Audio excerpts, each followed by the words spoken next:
Salam alaikum wa rahmatullahi wa barakatuh. Alors, on va continuer la deuxième partie de la leçon la vitesse moyenne.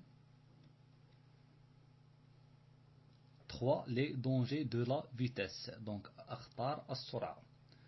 1. Distance d'arrêt. مسافة التوقف.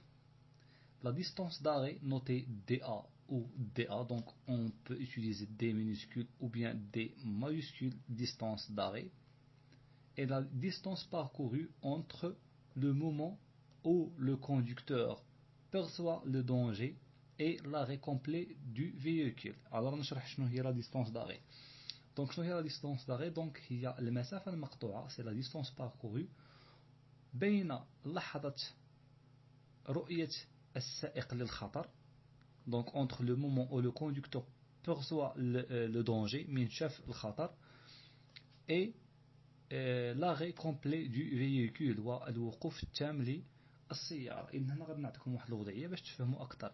مثلا عندنا واحد السائق كيسوق السيارة ديالو على الطريق السيار, وفجأة رأى حيوان على الطريق, بقرة ولا أي كانت هاد شي دابة مهما تكون, وجدها على الطريق. إذن من هذه اللحظة اللي شاف فيها هذا البقرة ولا هذا الحيوان حتى توقف السيارة, بطبيعة الحال هو ما غادي يشوف هذا الشيء مفاجئ في الطريق, غادي يضطر أنه يوقف السيارة, يوطأ على الفرامل باش توقف السيارة. إذن المسافة اللي تقطعت من اللحظة اللي شاف فيها هذا الخطر حتى وقفت السيارة, هذه اللي كنسميوها مسافة التوقف, كنسميوها لا ديستونس داغي. دونك لا ديستونس داغي هي المسافة من اللحظة اللي شاف فيها السائق الخطر حتى وقفت السيارة. كاع هذه المسافة اللي تقطعت كتسمى مسافة التوقف, وكنرمزوا لها بالدي ا. إذن هنا عندنا صورة توضيحية. دونك السائق هو جاي وراه وصل في النقطة أ.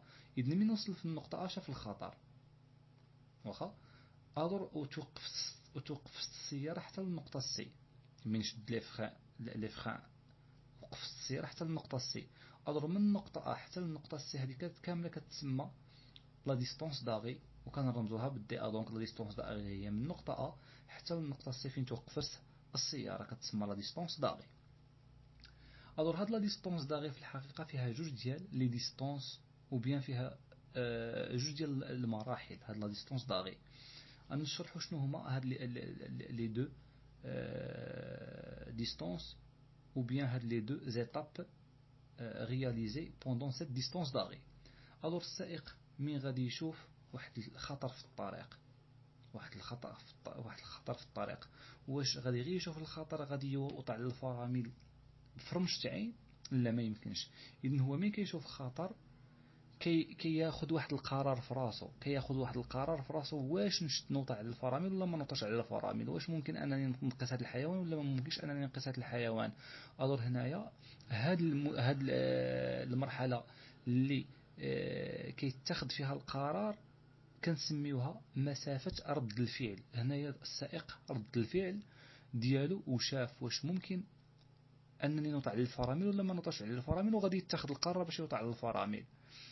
هذه المسافة اللي كتسمى مسافة رد الفعل, الإنسان العادي كتتطلب منه واحد ثانية, إذن ثانية واحدة باش يتخذ القرار واش يوطع على الفرامل ولا ما يوطعش على الفرامل. إذن هي هنا موضحة في الشكل. إذن من النقطة أ حتى النقطة بي, هنايا السائق مازال ما وطعش على الفرامل. هنايا الله راه غادي يتخذ القرار واش يوطع على الفرامل ولا ما غاديش يوطع على الفرامل. وهذه المسافة من النقطة أ حتى النقطة بي كنسميوها مسافة رد الفعل. لحقاش هنايا راه السائق كيفكر خاصني انا نوطع على الفرامل, كتسمى لا ديستونس دو رياكسيون, ولا كنسميوها كذلك لا ديستونس دو ريفليكسيون, مسافة رد الفعل. السائق من غادي يوصل للنقطة بي غادي عاد يوطع لي فران, غادي عاد يوطع على الفرامل, صافي اتخذ القرار انه خاصو ضروري يوطع على الفرامل. مي غادي يوطع على الفرامل, السيارة غادي تبدي تنقص في السرعة ديالها وغادي توقف هنا في النقطة سي. إذن هاد المسافة من B ل C كنسميوها لا ديستونس دو فريناج، مسافة الفرملة، مسافة الفرملة. إذن هاد المسافة نتاع التوقف اللي هي من نقطة A حتى لنقطة C اللي كنرمزو لها بالدي A فيها مرحلتين. المرحلة الأولى السائق غير رد الفعل واتخذ قرار أنه خاص يوطع على الفرامل، وهذه المسافة الأولى كنسميوها مسافة رد الفعل لا ديستونس دو رياكسيون. بعد ذلك ملي غادي يوطع على الفرامل السيارة غادي تبقى غادية ونقص في السرعة ديالها حتى توقف. إذن هنايا السائق راه واطي على الفرامل، راه داير فرملة، لذلك كنسميوها مسافة الفرملة بالفرنسية لا ديستونس دو فريناج. ونقدروا نقولوا بأن هاد لا ديستونس دو هاد لا ديستونس داري دي A كتساوي لنا هاد لا ديستونس دو رياكسيون دي ار بلس لا ديستونس دو فريناج دي اف. Alors la distance d'arrêt dA est la somme de la distance de réaction dr et la distance de freinage df, et on peut écrire dA égale à dr plus df. Donc المسافة نتاع التوقف تساوي المسافة ديال رد الفعل زائد المسافة ديال الفرملة. Donc la distance d'arrêt égale la distance de réaction plus la distance de freinage. الآن غادي بعد ذلك عاد يجي الشرح نتاع كل مرحلة شنو هو. الور ديك المرحله اللي قلنا لا ديستونس دو رياكسيون اللي السائق كيتاخذ فيها القرار باش يوطع على الفرمله. الور لا ديستونس دو رياكسيون نوتي دي ار او دي ار اي لا ديستونس باركورو بار لو فييكول، دونك هي المسافه المقطوعه من طرف هذه العربه entre l'instant où le conducteur perçoit le danger، بين اللحظه التي راى فيها السائق الخطر et l'instant où il actionne les freins، واللحظة التي ضغط فيها على الفرامل. دونك هذه هي المسافة اللي كنسميوها مسافة رد الفعل. ملي شاف الخطر حتى وطع على الفرامل هذه كنسميها مسافة رد الفعل وكنرمزولها بالدي ار. La distance de réaction dr est la distance parcourue à la vitesse v pendant le temps de réaction tr. دونك هذه المسافة نتاع رد الفعل اللي هي dr هي المسافة اللي تقطعت بواحد السرعة في بطبيعة الحال، السرعة اللي كان كيجري بها السائق لحقاش أنا كان مازال ما وطاش على الفرامل بوندون واحد لو طون كنسميوه لو طون دو رياكسيون وكنرمزو بالتي ار. دونك هذاك لو طون اللي تخدم منه وقلنا غالبا كيكون واحد سكوند باش يرد الفعل كنرمزو بالتي ار. هنا عندنا قاعدة كنحسبوا بها هاد لا ديستونس دو رياكسيون، دونك سي لا غولاسيون سويفونت لا ديستونس دو رياكسيون دي ار ايغال في فوا تي ار. هذه خاصنا نحفظوها pour calculer la distance de réaction كيكونوا عطينا la vitesse de véhicule en mètres par seconde et le temps de réaction en secondes, et on va calculer cette distance de réaction. Donc bien sûr on va réaliser des applications à la fin de cette leçon. غادي نديرو تطبيقات على هذا الحساب في نهاية الدرس.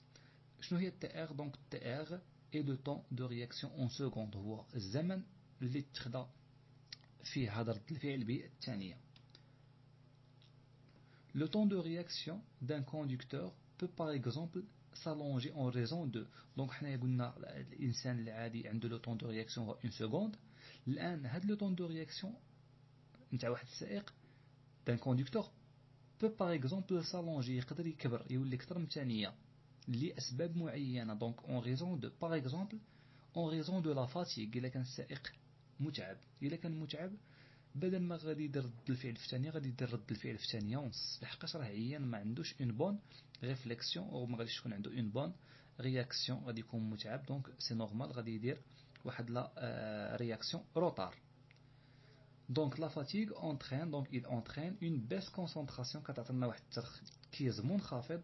لي ريفليكسيون سون دونك بلو لونت، دونك كتكون رد الفعل بطيئه جدا وغادي تولي لي تاغ اكثر من ثانيه، تولي لنا ثانيه ونصف، وهذا الشيء يمكن يسبب لنا خطر في الطريق. كذلك كاين عوامل اخرى كتزيد من هذه المده نتاع رد الفعل بحال المخدرات لي دروغ، الكحول، الكحول اي كيلكو ميديكامون. كاين كيلكو ميديكامون اللي كيجيبوا النعاس كيجيبوا العيا. اذا هنايا هاد لي ميديكامون فون سالونجي لو طون دو رياكسيون، غادي يكبروا لنا المده ديال رد الفعل. Maintenant 3 distance de freinage مسافة الفرملة. Alors la distance de freinage d'un véhicule notée df ou df, donc كنرمزوا يا إما petite df ou grande df، et la distance parcourue par un véhicule هي المسافة المقطوعة من طرف عربة à partir du moment où l'usager commence à freiner jusqu'à l'arrêt total. Donc من اللحظة التي بدأت فيها الفرملة إلى أن تتوقف هذه السيارة